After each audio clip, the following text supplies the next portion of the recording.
dans le webinaire 10 bonnes pratiques pour un signalement d'arrêt de travail réussi proposé par les CPM des Pays de la Loire. Ce webinaire sera animé par Hélène Mauduit. De mon côté, je me présente, Charline Palvado, conseillère informatique et services à la CPM de la Vendée. Et je suis là pour accompagner Hélène et surtout vous accompagner en tant que participant dans l'utilisation de l'outil Zoom. Avant de commencer et de laisser la parole à Hélène, je vous présente rapidement l'outil et ses fonctionnalités. Donc, dans un premier temps, nous avons activé l'onglet Discussion pour lancer le webinaire et s'assurer que le son et l'image fonctionnent bien. Après l'introduction, nous allons le désactiver pour vous. Et de notre côté, cet onglet nous servira à vous envoyer des liens tout au long du webinaire. Pour adresser vos questions, il faudra utiliser l'onglet Q&R, questions-réponses, qui est en bas de votre écran. Et je serai présente pour répondre à certaines questions par écrit. J'interviendrai également en fin de webinaire pour poser les questions à Hélène lors d'un temps dédié. Également, certaines questions nous ont été posées lors de l'inscription. Les réponses seront soit données au cours du webinaire, soit lors d'un temps dédié en fin de webinaire, ou pour les questions spécifiques, un retour individuel vous sera effectué.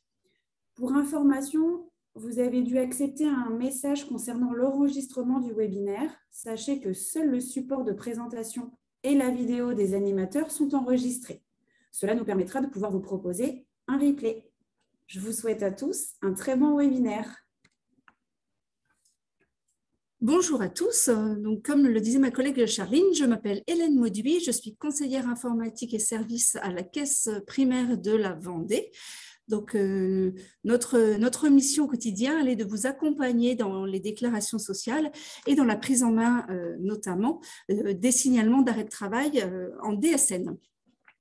Donc, une petite introduction pour commencer, puisque nous allons aujourd'hui insister auprès de vous sur l'importance et voire l'obligation, puisque c'est désormais une obligation d'adresser vos signalements d'arrêt de travail en DSN. Mais l'argument le plus important pour nous, plus qu'une obligation, c'est de vous faire comprendre que c'est plus fiable, puisque nous avons constaté depuis la mise en place de la DSN que les anomalies étaient beaucoup moins importantes lorsque les données étaient transmises en DSN, puisqu'elles sont issues directement de votre logiciel de paye, et que le risque d'erreur s'en trouve limité, voire annulé, puisque les données viennent directement de votre paye. Donc, c'est vraiment un intérêt pour vous d'utiliser la DSN en dehors du fait que c'est désormais une obligation depuis le 1er juillet 2017 pour les entreprises du secteur privé, et c'est en cours de déploiement pour les entreprises, pour les établissements du secteur public, puisque peut-être que certains d'entre vous font partie du secteur public. Donc, nous allons commencer par vous présenter très rapidement ce que nous allons voir au programme aujourd'hui. Donc, quelques points réglementaires sur à quel moment signaler et quels sont les points importants, les prérequis au signalement en lui-même, les points clés de la saisie de l'arrêt de travail en lui-même, comment suivre vos envois puisque votre obligation ne s'arrête pas, on va dire, au clic d'envoi de votre signalement d'arrêt de travail, mais bien de vous assurer que vous avez, que toutes les étapes sont garanties puisque vous avez différents comptes rendus qui vous sont adressés ou mis à disposition dans un tableau de bord. Donc, nous allons voir ça également. Et nous allons parler de la fin, qui est la fin de l'arrêt de travail, qui est la reprise d'activité, qu'elle soit normale à l'issue de l'arrêt de travail ou qu'elle soit anticipée. Donc, le premier point, à quel moment signaler un arrêt de travail? Vous devez réaliser un signalement dès réception d'un arrêt de travail initial d'au moins un jour. Certains employeurs nous disent parfois, quand l'arrêt est de moins de 3 jours, on considère que vous ne paierez pas puisque il y a le délai de carence. Ce n'est pas toujours vrai, vous ne pouvez pas toujours avoir l'information, mais certains arrêts de travail sont indemnisables dès le premier jour. C'était le cas des arrêts Covid. J'emploie volontiers le passé, j'espère que c'est derrière nous. C'est aussi le cas de certains arrêts de travail qui sont notamment en rapport avec une affection de longue durée, mais vous n'avez pas connaissance de cette information. Donc, c'est important de nous signaler tout arrêt de travail, quelle que soit sa durée. À quel moment? Eh bien, dès que vous en avez connaissance et idéalement dans les 5 jours qui suivent la connaissance de l'arrêt. Attendez toutefois quand même d'avoir les bonnes informations, notamment si vous êtes un tiers déclarant. un cabinet comptable ou un siège social et que vous avez connaissance d'un arrêt, attendez bien d'avoir aussi connaissance de la date du dernier jour de travail pour transmettre d'emblée les bonnes informations. Quitte à décaler d'un jour, ce n'est pas très très grave. Vous avez 5 jours pour nous envoyer votre signalement d'arrêt de travail. Le faire également à chaque changement de risque, c'est-à-dire maladie, maternité. Je vais prendre en exemple l'alternance à laquelle vous êtes parfois confrontés, d'arrêt maladie, congé pathologique, de nouveau une période d'arrêt maladie, avant que ne débute le congé maternité de votre salarié. Eh bien, à chaque fois qu'il y a un changement de risque, il faut faire une nouvelle attestation de salaire, c'est-à-dire un nouveau signalement d'arrêt de travail. Nous avons pris le parti ce matin de ne vous parler que du signalement d'arrêt de travail en DSN, puisque c'est l'objet de la rencontre de ce matin. Vous verrez au fil du déroulé de ce temps d'échange que sur les vues, il y aura à chaque fois le comparatif, on va dire, avec la saisie manuelle sur notre entreprise. C'est pour que vous ayez une idée, si vous n'avez pas encore commencé, de à quoi correspond l'étape dont je vous parle par rapport à ce que vous faites ou ce que vous faisiez sur notre entreprise. Nous ne développerons pas la saisie sur notre entreprise, qui est normalement plus la procédure qui doit être en œuvre dans vos établissements, sauf pour quelques exceptions, notamment le temps partiel thérapeutique, mais qui entrera en DSN dans quelques mois, vous en serez informé le temps voulu. Donc, pour chaque période, en cas de fractionnement, notamment du congé paternité, il faut bien nous envoyer un nouveau signalement d'arrêt de travail. En revanche, attention, ne nous envoyez pas de signalement pour les prolongations au sens strict du terme, c'est-à-dire les prolongations, les arrêts de travail qui se suivent sans reprise, puisque c'est l'attestation qui nous est parvenue lors de votre premier signalement, au moment de l'arrêt initial, qui va nous permettre d'indemniser la suite de l'arrêt au fur et à mesure que nous recevrons les arrêts de travail de vos salariés. Donc, pas de signalement en cas de prolongation. Vous enregistrez uniquement cette nouvelle absence dans votre logiciel. Nous vous avons mis une vue de nouveau CERFA, puisque vous avez peut-être remarqué que depuis quelques semaines est en vigueur un nouvel imprimé d'arrêt de travail, que ce soit le CERFA papier comme il est à l'écran, ou que ce soit l'imprimé dématérialisé envoyé directement par le médecin. Désormais, attention, tous les arrêts de travail, quel que soit leur risque, seront sur ce même formulaire. Donc, pensez bien à aller regarder dans le pavé qui se trouve à peu près en milieu de formulaire quel est le risque prescrit, puisque même une prolongation d'arrêt de travail se fera sur désormais ce formulaire qui était marron et qui était associé jusqu'à présent plutôt à un arrêt maladie ou maternité. Donc, petite vigilance sur ces certificats qui sont désormais en vigueur. Ne demandez surtout pas à vos salariés de retourner voir leur médecin pour vous donner l'ancien formulaire qui vous convenait peut-être mieux, puisque non, c'est désormais celui-là qui est en vigueur. Nous allons commencer par un petit sondage que Charline va lancer auprès de vous pour connaître un petit peu vos pratiques en matière d'utilisation du signalement d'arrêt de travail en DSN. Donc, normalement, il s'est affiché à l'écran. Si ce n'est pas le cas, vous pouvez cliquer sur le petit bouton sondage en bas.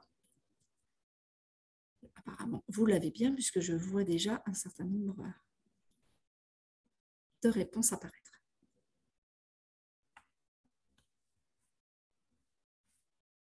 Je vois, Hélène, qu'il y a encore des réponses, donc je laisse le temps aux participants de bien finir et je mettrai fin au sondage quand je vois que ça se stabilise.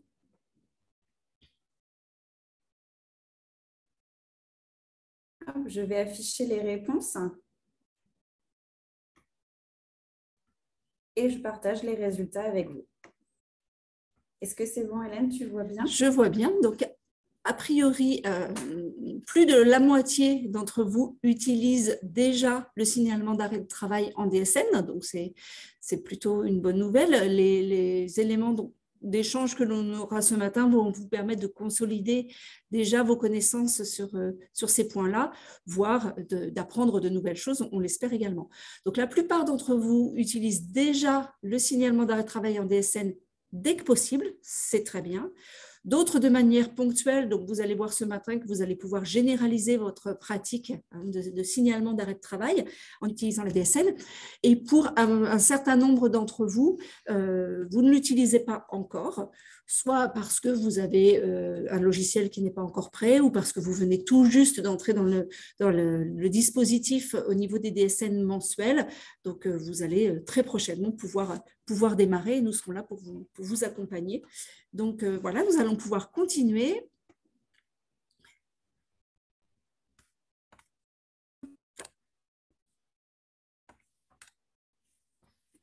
Donc, nous revenons sur le signalement d'arrêt de travail. Comment signaler un arrêt de travail? Donc, en DSN, je vous disais tout à l'heure, vous voyez, il y a deux colonnes sur les vues de présentation. Nous nous attacherons principalement ce matin aux procédures qui sont dans les colonnes de gauche, le signalement d'arrêt de travail en DSN.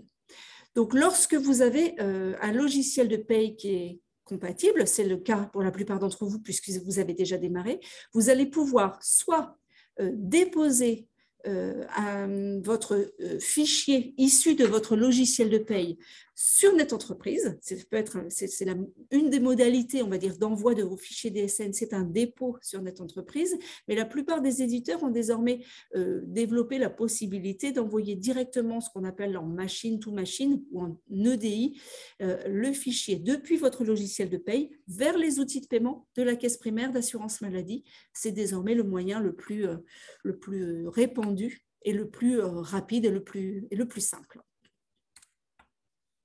Quels sont les prérequis à la saisie? C'est très important cette étape parce que le signalement d'arrêt de travail, il intervient à un moment où vous avez déjà une pratique d'envoi de DSN mensuel qui est bien consolidée et que vous avez été vigilant à vos éventuels retours sur les anomalies qui peuvent être transmises dans vos mensuels parce que pour qu'un signalement d'arrêt de travail soit réussi, il faut bien que toutes les données transmises dans vos DSN mensuels soient correctes et réussies elles également. Donc, les prérequis à la saisie vont être un paramétrage très précis de votre logiciel de paye, notamment, alors là, on va vous parler de certaines rubriques, hein, ça ne veut pas dire que les autres ne sont pas importantes, parce que toutes les rubriques ont leur importance, notamment dans les données qui sont transmises vers nos collègues de l'URSSAF ou de la CARSAT ou des organismes complémentaires. Là, dans les données dont je vais vous parler ce matin, ce sont les données qui vraiment vont avoir un impact sur le futur arrêt de travail que vous souhaitez transmettre. Donc, dans les prérequis, il y aura l'importance et la vigilance à accorder aux données identifiantes sur le contrat de travail et la catégorie socio-professionnelle notamment, puisque en fonction du type de contrat et de la catégorie dont va dépendre votre salarié, la manière dont l'assurance maladie va calculer l'indemnité journalière et notamment la période de référence dont on va avoir besoin pour pouvoir calculer de la manière la plus juste possible l'indemnité journalière qui va être due en cas d'arrêt, va dépendre de ces catégories-là, contrat de travail et catégories socio-professionnelles. Autre donnée très, très importante, ça va être les données liées à, on va dire, à l'identité des salariés. Tout ce qui va être nom, prénom, le numéro de sécurité sociale, bien sûr. Donc, vous avez un outil qui s'appelle le bilan d'identification des salariés qui vous permet de vérifier au moment de faire vos données, vos transmissions de DSN mensuelles, la bonne affiliation des salariés, la bonne identification des salariés. Donc, une fois que vous avez vérifié ces éléments-là et qu'elles sont correctes, vous allez pouvoir faire des signalements d'arrêt de travail dans les meilleures conditions possibles et garantir la fiabilité des données transmises. N'oubliez pas, lorsqu'il y a un changement dans la vie de votre salarié à l'intérieur de l'entreprise, que ce soit un changement de catégorie, que ce soit le passage d'un CDD à un CDI ou un renouvellement de CDD, un changement de nom, toutes ces choses-là, à utiliser ce qu'on appelle en langage DSN le bloc changement. Alors, ça ne s'appelle peut-être pas comme ça dans votre logiciel à vous, donc je vous invite à vous rapprocher soit du prestataire informatique qui vous accompagne ou directement de l'éditeur de logiciel pour savoir à quoi correspond un bloc changement, mais l'idée est de bien faire le lien entre cette nouvelle information que vous apportez le mois où ce changement est intervenu, faire le lien avec les DSN mensuels qui ont été envoyés précédemment pour bien dire oui, il s'agit bien de la même personne. Il faut bien que le dispositif DSN prenne en compte les éléments et les lie les uns aux autres. Nous allons maintenant passer au point clé de la saisie elle-même, la saisie de votre signalement d'arrêt de travail le jour où intervient un arrêt dans l'entreprise. Alors, un des premiers éléments, ça va être d'indiquer bien sûr le risque. Est-ce que mon salarié est en arrêt maladie, maternité, paternité, accident de travail, maladie professionnelle? Pour la maternité et la paternité, c'est relativement facile. Pour ce qui est du congé pathologique, pensez bien à ce que je vous ai dit tout à l'heure. Regardez bien le CERFA, le volet d'arrêt de travail, s'il est bien coché en rapport avec un arrêt pathologique. De la même manière, si c'est coché en rapport avec un accident de travail ou une maladie professionnelle, il faudra bien faire l'attestation, le signalement d'arrêt à ce risque-là. Donc, une fois que vous avez déterminé le risque de l'absence, la première chose qui va vous être demandée, c'est d'indiquer quel est le dernier jour de travail de votre salarié. Le dernier jour de travail, la règle, elle s'est simplifiée. Vous oubliez le calendrier, vous oubliez les jours habituellement travaillés en entreprise. Ce dernier jour de travail, il est soit la veille de l'arrêt, soit le jour de l'arrêt, si votre salarié est venu travailler même quelques heures, le jour de l'arrêt. Donc, bien important d'avoir cette information-là. Je parle là notamment aux tiers déclarants et sièges sociaux éventuellement. Obtenez cette information avant de faire votre signalement puisqu'elle est importante. C'est ce dernier jour de travail qui va déterminer la date réelle de début d'indemnisation. Donc, sur le support qui vous sera envoyé, comme vous l'a dit Charline, à l'issue de ce webinaire, nous vous avons mis quelques exemples. Donc, on ne va pas forcément tous les détailler. Dans le premier exemple à gauche, là, vous voyez un arrêt de travail classique prescrit à compter du lundi. Le salarié travaille du lundi au vendredi, et bien le dernier jour de travail sera le dimanche, sauf si le salarié est venu travailler même quelques heures le lundi. Dans ce cas-là, vous indiquerez le lundi en dernier jour de travail. L'autre exemple qui est important parce que la question nous est souvent posée, ça va être l'arrêt de travail qui intervient pendant une période de congé payé. Congés payés et indemnités journalières sont cumulables, donc vous appliquez la même règle, c'est-à-dire qu'un arrêt de travail est prescrit à compter du 12, et bien là, le dernier jour de travail sera le 11, qui est une période de congé payé, certes, mais nous indemniserons à compter du 12. Comment est-ce que vous, en entreprise, vous allez gérer ce nouvel événement par rapport à un report éventuel de congé ou autre? Ça ne regarde pas l'assurance maladie, c'est vous qui le déterminez au sein de votre organisme ou de votre entreprise. Nous avons pris un exemple également, le cas de l'accident de travail. Si un arrêt de travail est immédiatement consécutif à l'accident, eh bien le dernier jour de travail sera forcément le jour de l'accident, que ce soit un accident de travail ou un accident de trajet d'ailleurs. En revanche, si l'accident de travail n'a pas donné lieu immédiatement à un arrêt de travail, mais qu'au bout de quelques jours, les lésions s'aggravant, le salarié ayant besoin de s'arrêter, eh bien dans ce cas-là, vous réappliquez la règle que l'on a vue juste avant. Le dernier jour de travail sera la veille de l'arrêt prescrit ou éventuellement le même jour que la prescription si le salarié a travaillé. Un petit rappel également, pensez à faire la déclaration d'accident de travail, puisque en cas d'accident de travail ou de trajet, vous avez une double procédure, certes signaler l'arrêt, mais surtout et en premier lieu, pensez à la déclaration d'accident du travail et de préférence en ligne. Nous aurons l'occasion de vous en reparler tout à l'heure, mais nous organisons également des webinaires pour vous accompagner à la déclaration d'accident du travail en ligne si vous le souhaitez. Dernier exemple, ou deux derniers exemples plus exactement, en cas de temps partiel thérapeutique notamment, eh bien, le dernier jour de travail à indiquer pour chaque période à indemniser, c'est-à-dire chaque mois, quand un temps partiel dure plusieurs mois, vous savez que vous nous envoyez les éléments au début du mois suivant, eh bien, vous reprendrez toujours le dernier jour de travail que vous aviez indiqué lors de l'arrêt à temps complet qui a précédé le temps partiel thérapeutique. Même si maintenant il n'y a plus obligation d'un arrêt à temps complet, ça reste quand même la règle générale qui est un arrêt à temps complet, puis une prescription de reprise progressive d'activité au moyen du temps partiel thérapeutique. Donc, reprendre toujours le dernier jour de travail qui précédait l'arrêt à temps plein. Et en cas d'enchaînement d'arrêt de travail, que les risques soient différents ou non, donc vraiment d'enchaînement strict, pas de reprise de travail entre les deux, eh bien vous indiquerez toujours, quel que soit la nouvelle période, on va dire, le dernier jour de travail qui précédait le premier arrêt de travail. C'est la petite frise que vous avez en bas de la vue. Voilà pour le dernier jour de travail. Le point suivant concerne les salaires rétablis. Alors, les salaires rétablis, contrairement à la saisie sur Net Entreprise, ce n'est pas au moment de la saisie d'un signalement d'arrêt de travail que vous allez vous préoccuper, entre guillemets, vous vous interrogez sur quelle est la nature ou le montant du salaire rétabli, puisque ce salaire rétabli, il est déjà inclus dans vos DSN mensuels que vous transmettez chaque mois, puisque quand il y a des absences, vous retirez les absences, mais il y a toujours cette notion de salaire rétabli qui est transmis par les DSN mensuels. Donc, lorsque vous allez signaler un arrêt de travail, eh bien, c'est le dispositif DSN qui va remonter à la caisse primaire d'assurance maladie directement les éléments de rémunération, y compris les salaires rétablis. Je pense que c'est beaucoup plus confortable pour un certain nombre d'entre vous, puisque cette partie pose parfois difficulté.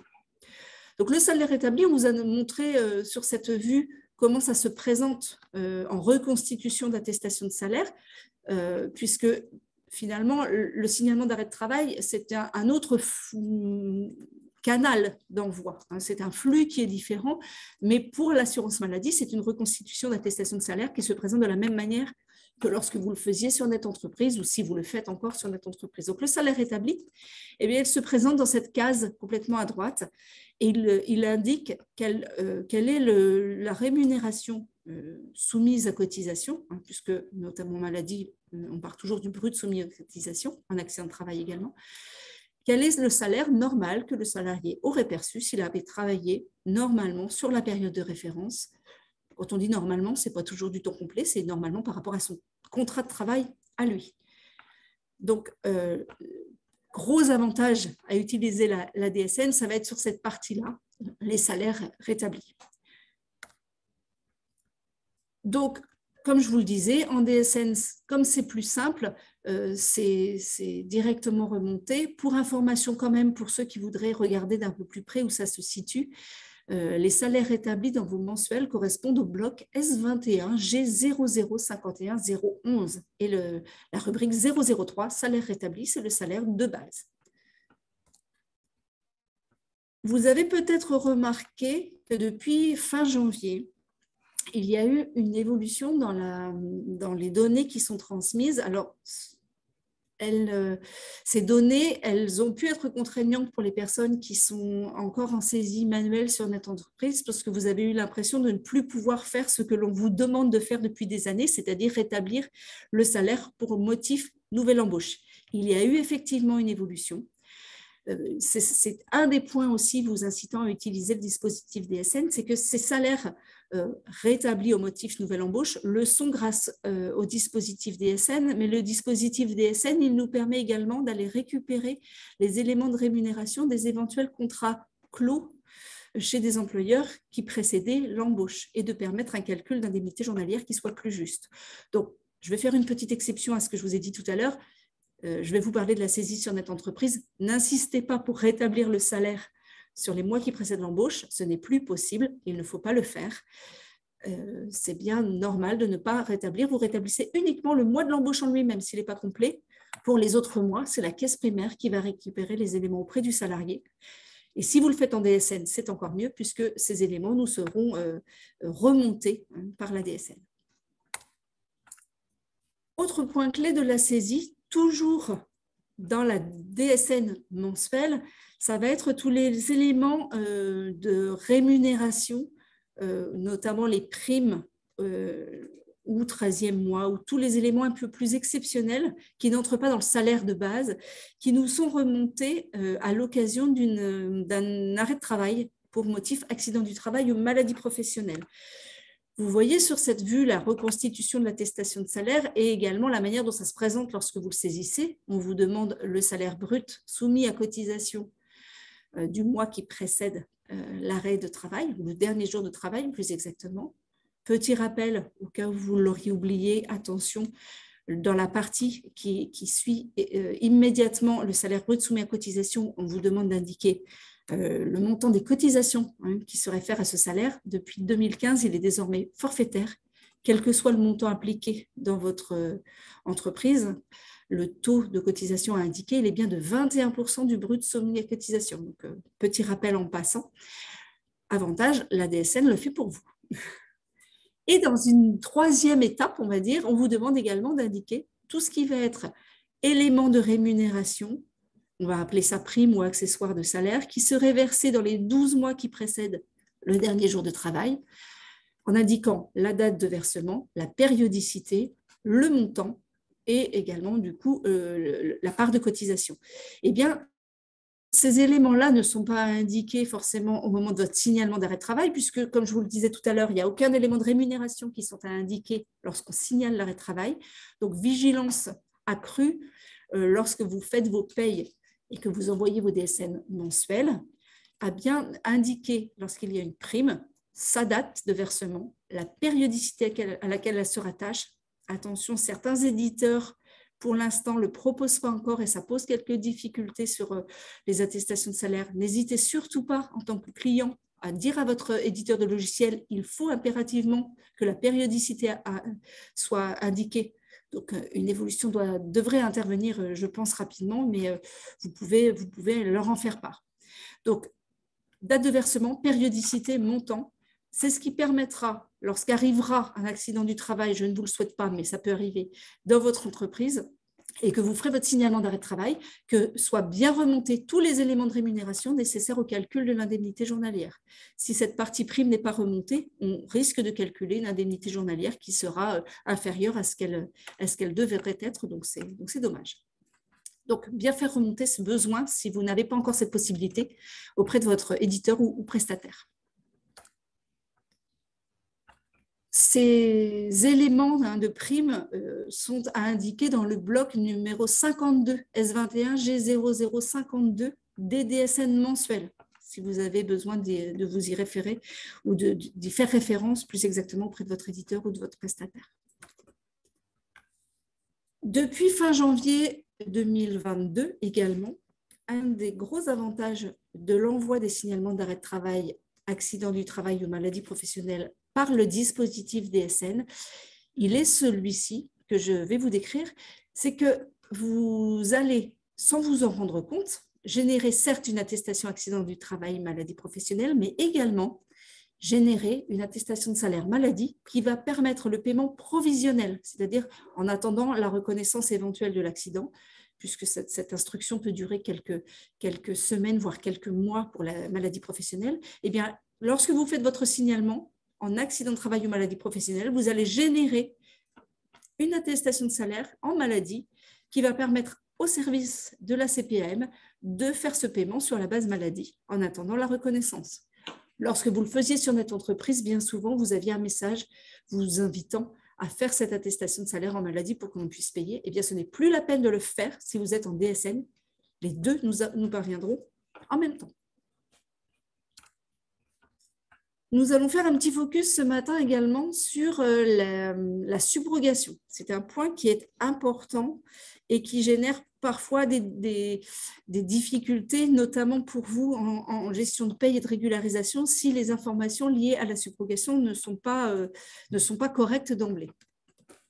La subrogation, par définition, c'est indiquer à la caisse primaire d'assurance maladie que vous souhaitez que les indemnités journalières que l'on va payer dans le cadre d'un arrêt soient versées à l'employeur, qui lui les reverse à son salarié dans le cadre d'un maintien de salaire intégral ou non, mais c'est versé à l'employeur qui le reverse au salarié.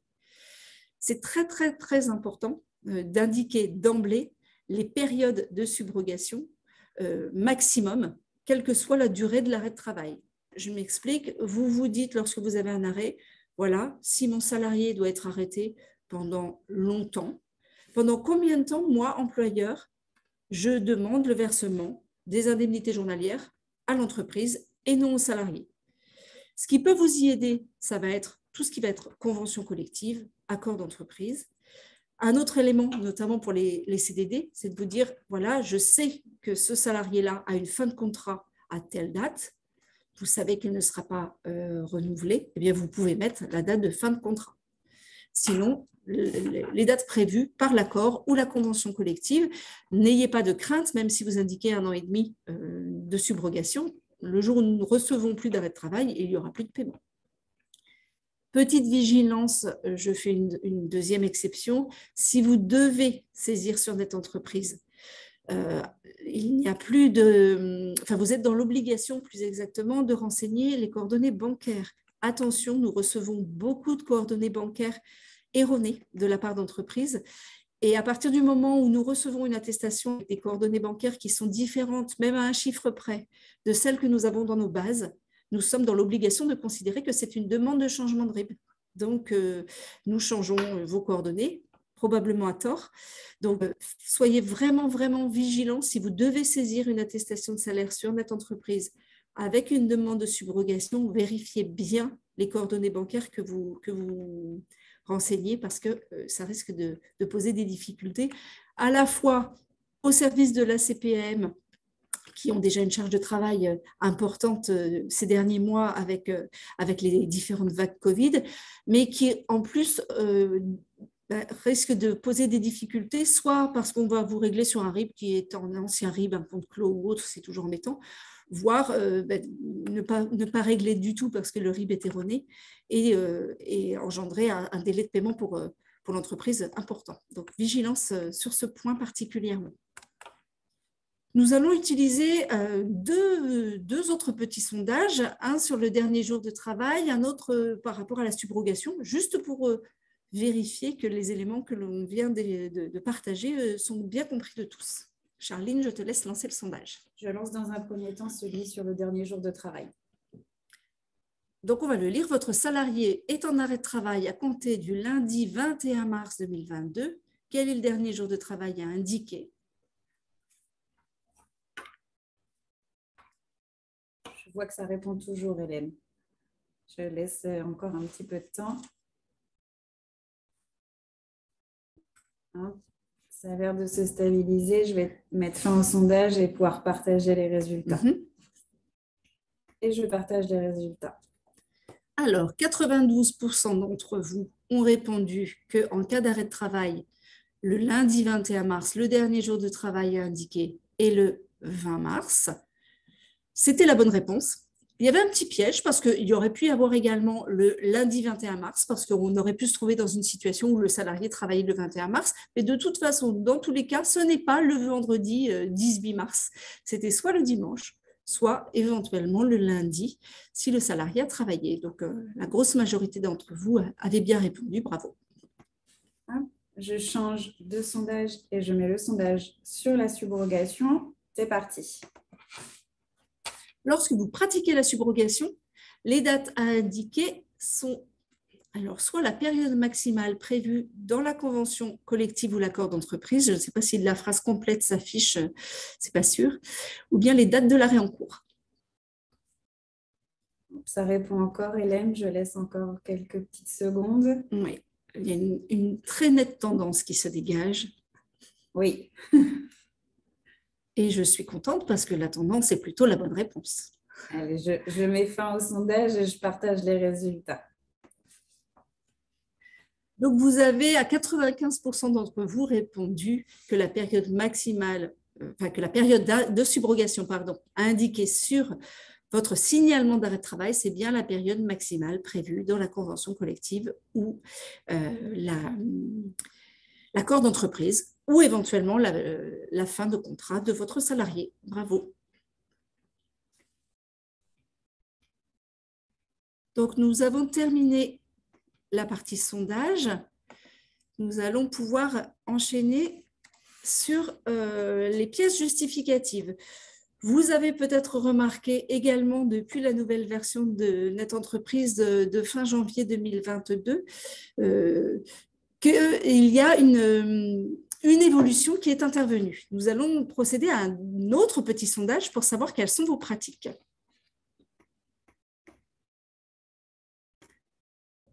Je le lance.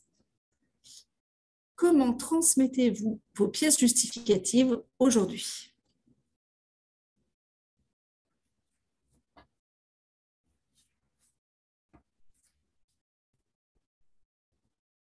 Je vois que ça répond encore, Hélène. Je laisse le temps. Oui.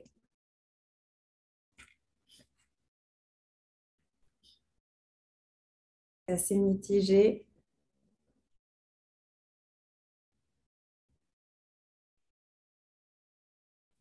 Je vais mettre fin au sondage. et je vous partage les résultats. Alors effectivement, cette question est plus partagée en termes de réponses. Un certain nombre d'entre vous avaient indiqué les envoyer par Net Entreprise.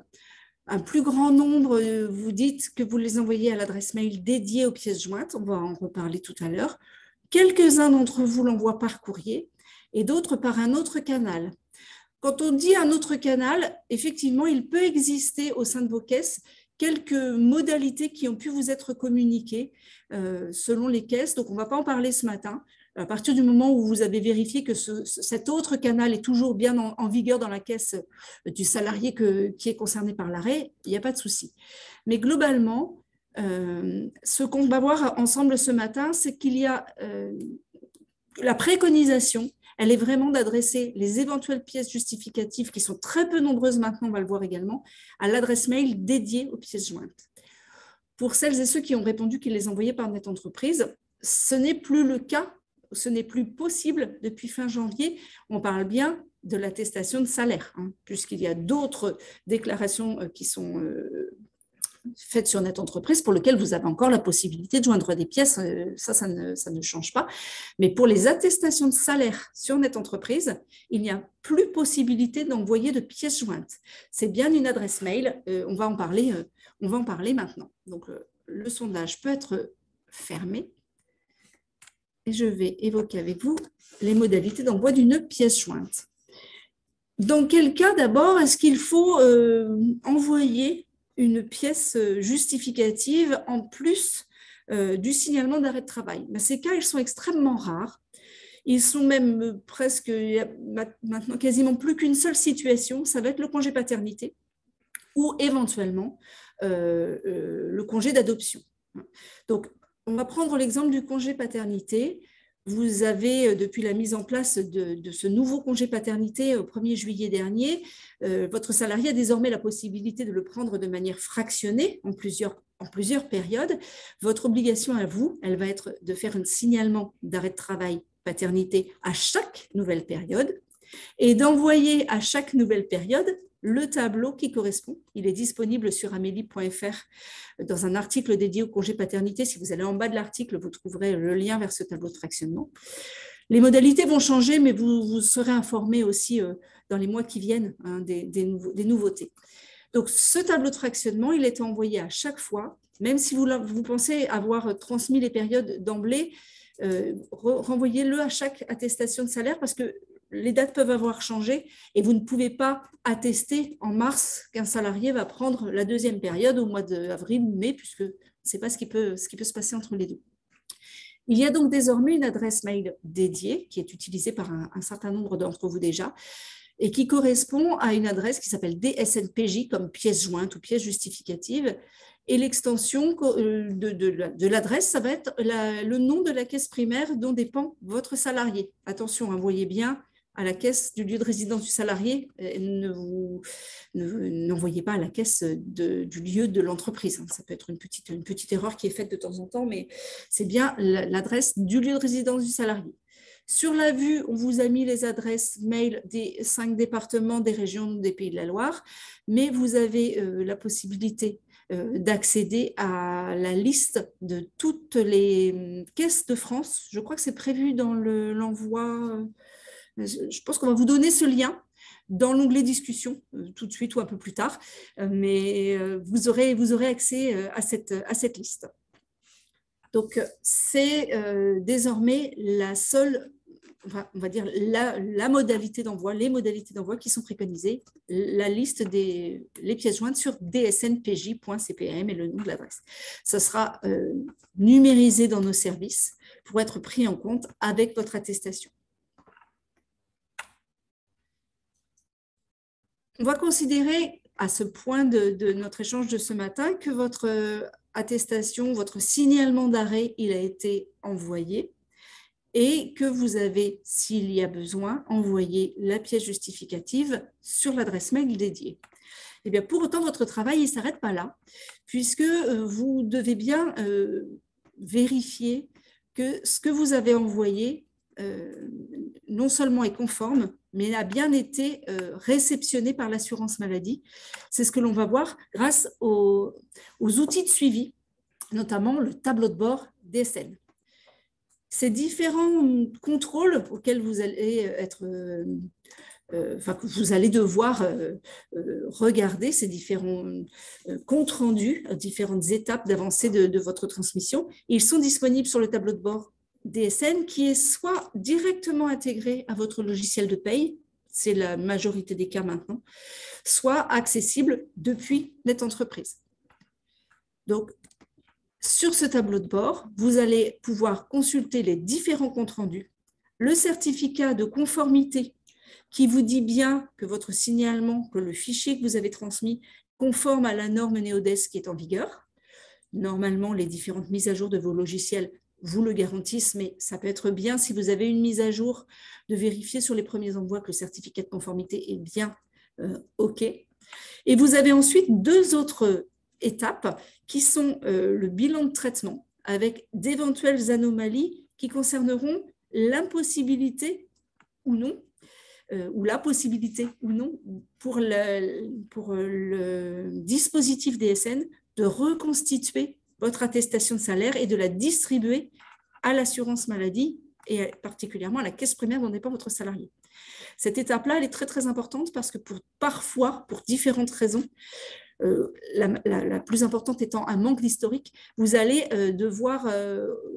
vous allez avoir un bilan qui vous dit, eh bien, il n'y a pas assez de DSN mensuels qui ont été transmises pour ce salarié, donc faites votre attestation de salaire sur NetEntreprise. Je ne vous en ai pas parlé au début, mais l'historique nécessaire, minimum, pour pouvoir adresser un signalement d'arrêt de travail en DSN, il va être de 3 mois pour la maladie, la maternité, la paternité, et de 12 mois pour un signalement en accident du travail. Quand on dit 3 mois, c'est tout employeur confondu. Donc, si vous venez d'embaucher un salarié, que vous faites un signalement d'arrêt de travail en DSN, le dispositif DSN va être en capacité de rétablir les salaires, comme je vous le disais, puisque vous avez indiqué les salaires rétablis dans votre première mensuelle. Mais il va également être en capacité, ce dispositif DSN, de nous faire remonter les éléments de rémunération des éventuels contrats clos chez les employeurs précédents. C'est très, très important, notamment par rapport à la condition d'ouverture de droit. On va pouvoir voir que le salarié a travaillé suffisamment, si on prend l'intégralité de ses contrats, pour permettre le calcul d'une indemnité journalière. Donc ça, c'est le bilan d'anomalie qui est disponible dans votre tableau de bord directement sur votre logiciel ou dans le tableau de bord DSN mis à disposition sur NetEntreprise. Et la troisième étape va être ce qu'on appelle le compte-rendu métier, c'est-à-dire la clôture de votre attestation par un technicien de l'assurance maladie qui reçoit votre attestation.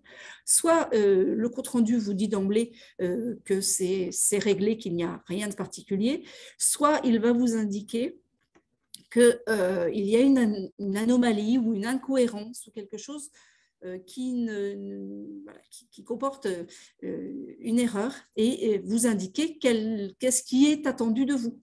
Donc, de faire dans ce cas-là une attestation rectificative. Donc, ces 3 étapes sont vraiment importantes, certificat de conformité, bilan d'anomalie et compte-rendu métier de la part de l'assurance maladie. Donc, nous avons quelques vues, je ne les ai pas déroulées en même temps que je vous parlais, je vais le faire rapidement maintenant, qui vous montrent le visuel, comment se présente le tableau de bord et comment aller cliquer sur les différentes lignes ou loupes pour accéder aux éléments. Donc, accéder au bilan de traitement avec les notifications et notamment le compte-rendu. Si dans le dernier compte-rendu que vous recevez donc de la part de la caisse primaire d'assurance maladie du salarié concerné, si ce compte-rendu est négatif et vous demande d'effectuer une action corrective, il vous faudra, selon la nature de l'erreur qui est signalée, soit faire un signalement en annule et remplace, soit procéder à l'établissement d'une attestation de salaire sur NetEntreprise. Le signalement annule et remplace, il va être possible lorsque on va dire la donnée qui est erronée vient du signalement lui-même. Vous pouvez vous être trompé de risque, vous pouvez vous être trompé de dernier jour de travail, ou il peut y avoir une incohérence sur la subrogation. Là, ce sont des éléments que vous avez vraiment saisis dans votre signalement. Donc, vous pouvez faire un nouveau signalement annulaire en place. En revanche, si l'anomalie, elle porte sur des éléments qui sont liés plutôt aux données qui sont remontées par la DSN mensuelle, je ne vais pas forcément vous donner le détail aujourd'hui de la façon dont vous devez faire la modification, mais soit vous corrigez les éléments dans une mensuelle suivante sans oublier d'indiquer un bloc 99 pour indiquer qu'il y a une nouvelle donnée. Et ensuite, vous pouvez retransmettre votre signalement en annulaire en place et prendra en compte les modifications. Soit vous faites une attestation de salaire cochée rectificative à l'étape 4 sur Net Entreprise pour nous apporter les éléments dont on a besoin, notamment par rapport à la rémunération. Donc, voilà pour la manière de corriger une erreur, soit en annulaire en place, soit en signalement, soit en attestation rectificative sur Net Entreprise. La dernière chose à laquelle vous devez prêter attention lorsqu'un salarié est en arrêt de travail, c'est la suivante. Est-ce que mon salarié reprend le travail normalement à l'issue de l'arrêt tel qu'il a été prescrit, ou est-ce qu'il reprend son activité de manière anticipée par rapport à la prescription d'arrêt de travail qu'il nous avait fournie? Cette question, elle est très, très importante et elle s'est fréquemment posée ces derniers mois avec notamment les derniers arrêts Covid, pour lesquels les arrêts pouvaient être diminués lorsque le salarié était en capacité de reprendre son travail à la fin de l'isolement tel qu'il était prescrit. La reprise d'activité, elle ne doit pas donner lieu à un signalement auprès de l'assurance maladie lorsqu'elle est normale, c'est-à-dire le salarié a un arrêt prescrit jusqu'au vendredi 18, il reprend le lundi suivant, vous n'avez rien à faire vers nos services. En revanche, il est très, très important que vous indiquiez bien cette date de reprise dans votre logiciel de paye, parce que sinon, il y a une sorte de compteur qui s'est mis en route au moment du début de l'arrêt dans le dispositif DSN. Et si ce compteur n'est pas fermé, clôturé par la date de reprise que vous indiquez dans votre logiciel, eh bien, il va continuer à tourner et nous adresser à la CPAM une attestation vers 5 mois et demi d'arrêt de travail, qui est l'attestation d'ouverture de droit pour un arrêt de travail supérieur à 6 mois. C'est l'attestation qu'il vous est arrivé de compléter à la demande de votre salarié qui vous disait, voilà, j'ai reçu de l'assurance maladie un document, il faut compléter ça. Eh bien, ce n'est plus utile maintenant. Quand un arrêt de travail approche des 6 mois, le dispositif DSN nous l'envoie tout seul, vous n'avez pas à le faire, mais attention, nous recevons régulièrement des attestations à tort parce que certains arrêts n'ont pas été bien clôturés avec une date de reprise dans vos logiciels de paye. Donc, c'est très, très important de les clôturer.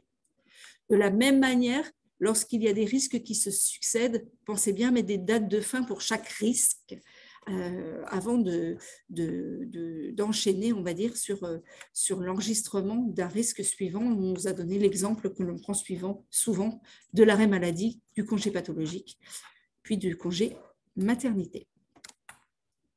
En revanche, lorsque la reprise de travail est anticipée, c'est-à-dire que le salarié reprend avant la date de l'isolement ou de l'arrêt tel qu'il a été prescrit, il est très, très, très important de nous le faire savoir dès que possible, le jour même si possible, ou en tout cas le plus tôt possible, puisque si nous n'avons pas cette information de reprise anticipée, nous risquons de payer des indemnités journalières au-delà de la date de reprise et de devoir notifier un indu lorsque nous aurons l'information, donc c'est toujours embêtant.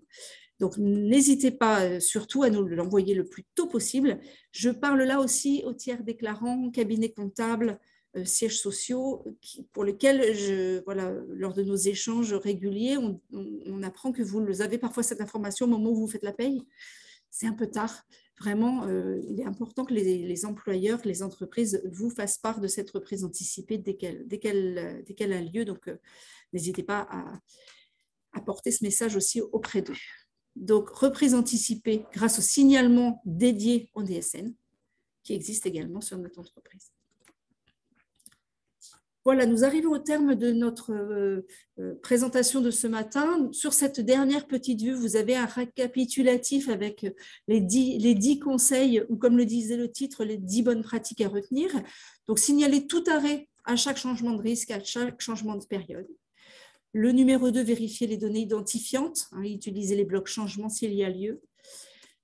Tous les conseils liés aux points clés de la saisie sur le dernier jour de travail, sur les salaires rétablis qui doivent être bien renseignés dans vos DSN mensuels, sur le fait qu'en accident de travail, maladie professionnelle, il y a également des primes qui doivent nous être remontées. Donc, c'est un élément important également dans vos DSN mensuels.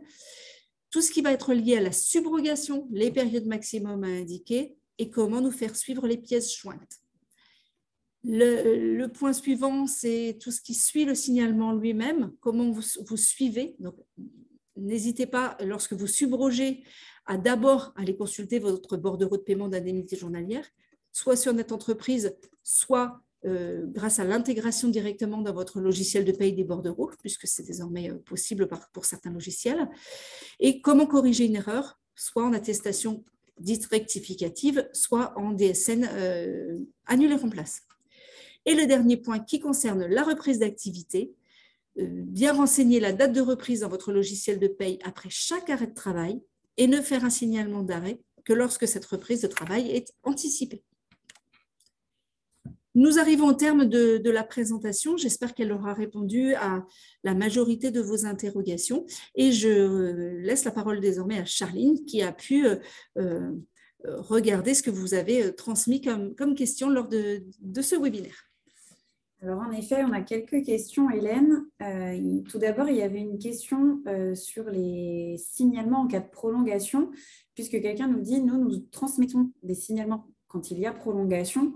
Quel impact ça a et est-ce que ça génère des erreurs? Alors, des erreurs, pas forcément. Ça envoie un doublon, c'est inutile. C'est double travail pour vous, c'est double travail pour nous, puisque qui dit réception d'une attestation de salaire dit obligation de la regarder parce qu'elle pourrait être différente de la précédente.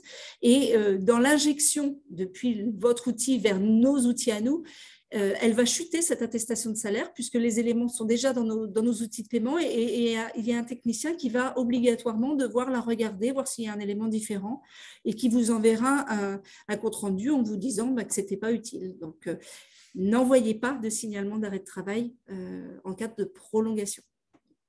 Merci Hélène. Il y avait également quelques petites questions quand tu as présenté le nouveau CERFA pour les arrêts et notamment sur comment allaient être informés maintenant les employeurs en cas de rechute.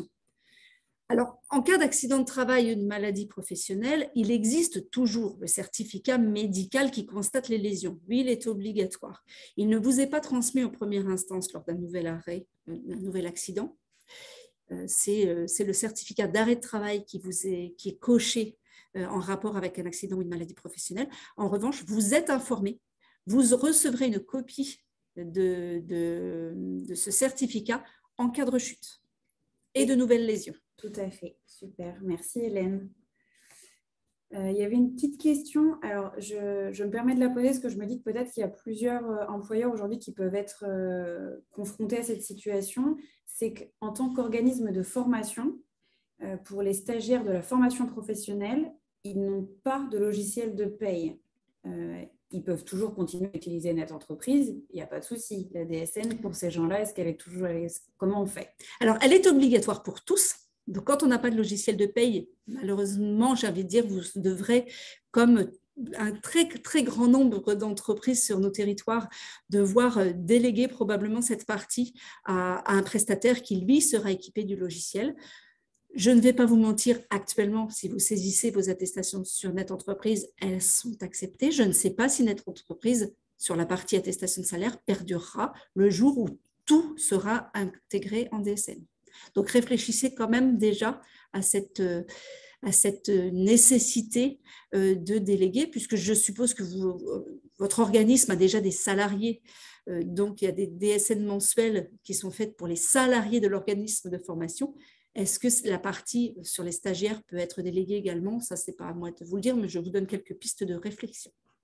Merci Hélène. Il y avait une petite question également pour dire, est-ce que tout ce que tu nous as présenté aujourd'hui dans le webinaire concerne aussi la fonction publique? Alors, la fonction publique, oui, sur la partie des agents qui relèvent du régime général. C'est-à-dire que la DSN, je l'ai évoqué rapidement tout à l'heure, c'est un nouveau canal de transmission des informations. Ça ne change pas la réglementation. les agents de la fonction publique qui relèvent, qui sont fonctionnaires, ne relèvent pas des envois en DSN, vous maintenez votre procédure. En revanche, pour les agents qui relèvent du régime général, vous allez devoir progressivement quitter la saisie sur notre entreprise pour entrer en DSN, en signalement d'arrêt de travail en DSN. Comme vous l'avez déjà envoyé vos mensuels depuis au plus tard janvier dernier, vous ferez maintenant vos signalements d'arrêt de travail pour eux vers l'assurance maladie en DSN. Merci. Il y avait une autre question sur le rétablissement de salaire. Est-ce que l'activité partielle due au chômage ou les heures sup qui auraient dû être effectuées doivent être rétablies? Alors là, sur le chômage, effectivement, c'est rétabli. Il y a un motif particulier à prévoir dans votre DSN mensuel. En ce qui concerne les heures supplémentaires, on va dire si elles sont contractuelles, on va dire la part qui est entre 35 et 39 heures et qui est prévue au contrat de travail du salarié, oui, elles seront à rétablir. Pour la part, s'il n'y a pas au contrat prévu d'heures supplémentaires et qu'elles auraient été faites parce qu'en ce moment, il y a une surcharge d'activité ou autre, non, on ne les rétablit pas. Merci. Alors, il y avait d'autres questions. Il y avait sur la subrogation. Oui. Alors, il y a deux questions. Je te pose d'abord la première. Si quelqu'un se trompe sur les dates de subrogation, qu'est-ce qu'il doit faire? Alors, si vous vous trompez, envoyez dès que possible un signalement annulé remplace pour nous donner les nouvelles dates de subrogation. Sinon, de toute façon, faites-le au plus tôt, quand vous en avez connaissance. Il faut juste que vous ayez en tête que si vous nous signalez, par exemple, la prolongation d'une subrogation parce que vous aviez limité à une date et que finalement le salarié est encore en arrêt après cette date, si vous faites le signalement suffisamment tôt pour que nous ayons l'information avant la première date de fin qui avait été indiquée, on prendra en compte et on prolongera. Si en revanche, vous vous rendez compte que vous aviez demandé la subrogation jusqu'au 31 mai et au 15 juin, vous dites « Oh là là, mince, c'est le salarié qui a perçu », eh bien, vous pouvez remettre en place une nouvelle subrogation, mais ce qui aura été versé au salarié entre les deux, là, entre le 31 mai et le 15 juin, conformément à la première attestation, nous ne régulariserons pas. Donc, vous pouvez remettre en place la subrogation, mais la partie qui aura été versée au salarié, ce sera à vous éventuellement de la récupérer. Mais dès que possible, en cas d'erreur, faites ce signalement annulaire en place. Merci Hélène. Eh bien, tu as répondu à la deuxième question qu'il y avait et tu as fait 2 en 1, donc merci beaucoup. Il y avait encore quelques petites questions juste par rapport aux transmissions des pièces. Est-ce qu'il vaut mieux faire sa DSN en premier en cas de congé paternité ou envoyer les pièces en premier? Je pense que de toute façon, dans votre gestion, vous allez très probablement le faire le même jour, à moins que vous reveniez dessus, mais c'est un petit peu compliqué. Donc, si vous le faites le même jour, ça n'a pas d'importance, vous le faites dans un ordre ou dans l'autre. Si vous souhaitez, on va dire, garantir que nous aurons le tableau de fractionnement et l'acte de naissance au moment où nous réceptionnerons l'attestation de salaire, eh bien, envoyez le tableau de fractionnement, l'acte de naissance, on va dire aujourd'hui, nous sommes jeudi, et faites votre signalement demain ou lundi. Et comme ça, normalement, nous aurons enregistré la pièce au moment où nous recevrons votre signalement. Je dis normalement parce que de la même manière, en fonction du nombre et du volume que nous recevons, il peut y avoir un tout petit délai supplémentaire. Mais sur le congé paternité, nous savons que maintenant, la grande majorité des entreprises ont bien compris la nécessité d'envoyer le tableau de fractionnement. Donc, nos services patientent aussi un petit peu pour voir s'il a été envoyé et s'il est enregistré dans le dossier du salarié. Dans tous les cas, si vous l'avez envoyé, que vous n'avez pas un retour disant que l'adresse mail vous vous êtes trompé ou autre, et que vous avez un compte-rendu vous disant d'envoyer le tableau de fractionnement, considérez que c'est fait, vous l'avez envoyé, c'est juste qu'il est en train d'être traité. Voilà. Merci. Je vois que le temps défile. On a quand même une question qui peut être intéressante pour la petite mise au point. C'est depuis quand l'autonomisation des attestations pour les arrêts de plus de 6 mois est mise en place, car vous avez encore des salariés qui nous font part que c'est à nous de l'envoyer à la CPAM. Alors, c'est depuis le début de la mise en place de la DSN, mais il suffit qu'il y ait eu, dans la manière dont vous avez enregistré vos arrêts dans votre DSN, une petite interruption alors que nous, on aura peut-être comblé, considéré que c'était une prolongation, eh bien, vous aurez le compteur, entre guillemets, DSN dont je parlais tout à l'heure, qui se sera interrompu et cette attestation ne se sera pas générée. Donc, normalement, c'est systématique et c'est depuis que vous enregistrez vos absences et que vous faites vos DSN mensuels. Parce que ce compteur, il se met en place que votre arrêt initial ait été déclaré en signalement DSN ou sur Net Entreprise. C'est vraiment l'absence enregistrée dans le logiciel et transmise dans vos différentes mensuelles qui génèrent l'attestation pour l'arrêt de plus de 6 mois. Donc, il peut arriver de manière exceptionnelle que l'on vous les demande, mais normalement, ça se fait bien tout seul maintenant. Merci. Je vois que le temps défile encore un petit peu. On s'accorde 1 minute ou 2, mais on va essayer de respecter le temps qui était affiché, qui était d'1 heure. Donc, nous comprendrons si certains d'entre vous doivent nous quitter maintenant. Je regarde parce qu'il y a beaucoup de questions qui sont assez redondantes.